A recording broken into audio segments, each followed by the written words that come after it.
montlarımızla korunarak şemsiyelerle gidebiliyoruz. Bu yağmur bizi mahvedecek galiba bu sene. Yapmıyorlar ama dün camiden duyduk ki bugün yapacaklarmış. O yüzden biz de idare ediyoruz. Çok zorlanıyoruz aslında. Biz evimiz uzakta diye çok zorlanıyoruz. Ondan sonra işte okula gelemiyoruz. Oluyoruz ama işte öğrenmek için, okumak için biz de mecbur geliyoruz.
Yıllardır bu işkenceyi çekiyoruz.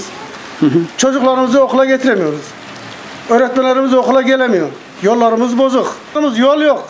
Altyapı yok. Çalışma yok. Hep kalan yol ölçülüyor. 500 yıl sonra tekrar gelip yol ölçülüyor.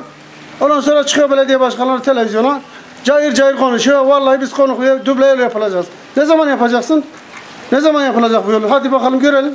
Ben çocuklarımı sırtıma getiririm, okula getiririm. Ne yapayım?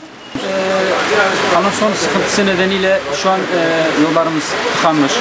Özellikle yeni okul yapıldı bize. Onun yolu yapılmadığı için şu an yani belki %50 bizim çocuklar okula gitmemiş. Yani bize şu an çocuklarım var, şu an evde oturuyorlar. Çamur nedeniyle. Biz bunu bizzat belediye başkanlarımız ilettik. Yani kimse şu an bize geri dönüş yapan olmadı. Yani böyle devam ettiği sürece de yani kimse çocuklarımız okula gitmeyecek. Yani özellikle bir hafta içinde böyle bu yol çözülmedi sürece yani kesin ve kesin yani belki 100 tane 1000 öğrencimiz var. Bunları hiç kimseye okula göndermeyeceğiz. Yani şu an mecbur kaldık. Yaklaşık olarak 3-4 aydır yolumuz berbat bir şekilde. Tozdan, dumandan geçilmiyor. Şu an yağmurlu gördüğünüz gibi çamurdan geçemiyoruz. Öğrenciler okula gidemiyor. Bizler ise araçlarımıza ciddi bir şekilde hasar görülüyor. Yetkililer şuradan çağrımız 20 gün içerisinde yolu yapsınlar yani. Biz bıktık. Gerçekten ne araçlarımız geçebiliyor ne de öğrenciler okula gidebiliyor. Çocuklarımız okula gidip geliyor çamurun içinde. Kendi imkanlarımızla yaptığımız yolu bozdular. Belediyeye kaç defadır telefon açıyoruz. İlgilenen hiçbir yetkili yoktur. Başka gideceğimiz merci varsa oraya gidelim. Yetkililerden talebimiz ise bizim altyapı, yol, suyumuz yok. Benim burada su abonem var, suyum yok. Saatim var ama suyum yok. Ben buradan kirli sudan geçimimi sağlıyorum.